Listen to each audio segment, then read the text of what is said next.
আব্দুল্লাহ ইবনে মাসউদ রাদিয়াল্লাহু তাআলা থেকে বর্ণিত আছে যে নবী করিম সাল্লাল্লাহু আলাইহি সাল্লাম বলেছেন, কিয়ামতের দিন সকল জাতিকে হাজির করা হবে, তখন আমি আমার উম্মতের অধিক্য দেখে বিস্মিত হয়ে যাব।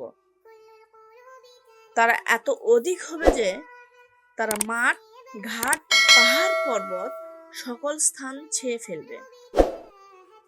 তখন আল্লাহ তাআলা আমাকে জিজ্ঞেস করবে, তুমি কি সন্তুষ্ট? আমি বলবো, হে আমার প্রভু, হ্যাঁ আমি সন্তুষ্ট। তখন তিনি বলবেন, এদের সাথে ৭০,০০০ অর্থাৎ অগণিত ঈমানদার লোক বিনা হিসাবে জান্নাতে প্রবেশ করবে।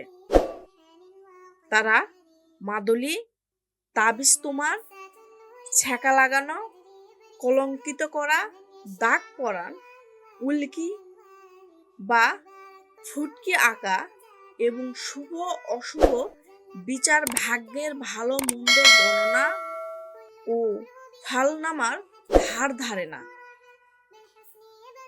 তারা তাদের প্রভুর উপর তাওয়াক্কুল নির্ভর করে। সুবহানাল্লাহ।